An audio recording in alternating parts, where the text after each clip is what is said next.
আমি তোমাদেরকে class 9-এর math chapter 1 তোমাদেরকে বোঝাচ্ছি 1.1 আর 1.2 বাস্তব সংখ্যা। তোমরা সবাই লাইক অ্যান্ড সাবস্ক্রাইবটা দিয়ে দাও। সবাই দয়া করে সাবস্ক্রাইবটা দিয়ে তারপরে সবাই মন দিয়ে দেখো, ওখানে সাবস্ক্রাইবটা লেখা আছে, তোমরা সব দয়া করে সাবস্ক্রাইবটা দিয়ে তারপরে তোমার এই পুরো ভিডিওটা দেখো। তোমরা অনেক কিছু এই ম্যাথে সব কিছু শিখতে পারবে। খাতা পেন নিয়ে বসো আর সব কষে নাও। বাস্তব সংখ্যা, মূলদ সংখ্যা কাকে বলে? যে সকল সংখ্যাকে পি বাই কিউ আকারে প্রকাশ করা যায়, এটা 1 নম্বরে আছে। যেখানে তাদের যে সকল সংখ্যাকে পি বাই কিউ আকারে প্রকাশ করা যায়, যেখানে পি এবং কিউ পূর্ণ সংখ্যা, কিউ ইজিক্যাল টু নট 0 এবং পি ও কিউ এর মধ্যে 1 ছাড়া কোনো সাধারণ উৎপাদক থাকে না, তাদের মূলদ সংখ্যা বলে।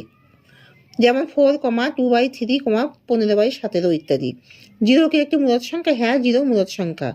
2 নম্বরের কোশ্চেন, 0কে পি বাই কিউ আকারে প্রকাশ করি, যেখানে পি এবং কিউ পূর্ণ সংখ্যা, কিউ ইজিক্যাল টু নট 0 ও পি ও কিউ এর মধ্যে 1 ছাড়া কোনো সাধারণ উৎপাদক থাকে না। এর অ্যান্সার হলো 0কে 0 বাই কিউ আকারে প্রকাশ করা যায়, যেখানে কিউ ইজিক্যাল টু নট 0 এবং পি ও কিউ উভয় পূর্ণ সংখ্যা। নিচের মূলদ সংখ্যাগুলি সংখ্যা রেখায় স্থাপন করি। তাহলে আমি তোমাদেরকে দেখাচ্ছি, এখানে সব কষা আছে। 7কে পূর্ণ সংখ্যা 7কে এখানে সংখ্যা রেখায় স্থাপন করি।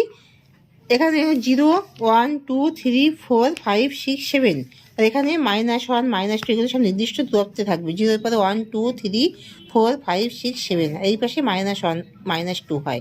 তাহলে এখানে এটাই হলো 7। 7কে এখানে সংখ্যা রেখায় স্থাপন করতে হবে, সংখ্যা রেখায় স্থাপন করতে হবে।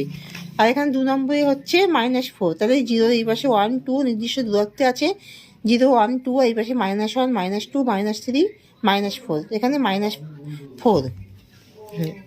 এখানে দেখো 0 এই পাশে 1, 2 আছে, এই পাশে এখানে 0 থেকে 0 মানে 0-র মধ্যে এগুলো পড়ছে। 0 এই পাশে +1, +2 আর 0 এই পাশে -1। তাহলে এখানে 0/5 0-র মধ্যেই পড়ছে। 0/5, 0/5, 1/5, 2/5, 3/5 0-র মধ্যে এটা পড়ছে। 4 নম্বর দেখো 9/2, এখানে সংখ্যা রেখায় স্থাপন করতে হবে। তাহলে সংখ্যা রেখায় স্থাপন করতে গেলে 9কে 2 দিয়ে ডিভাইড করে আমাকে 4.5, দেখে না 4.5 হচ্ছে। তাহলে এখানে 0 এই পাশে -1, 1, 2, 3, 4, 5 তাহলে 4.5 মানে তাহলে এখানে হাফ হবে 4.5, 450। তাহলে 4.5 হাফ, তাহলে এটাই। তাহলে এখানে এইভাবে লিখতে হবে 9/2। এটা 9/2 কোনটা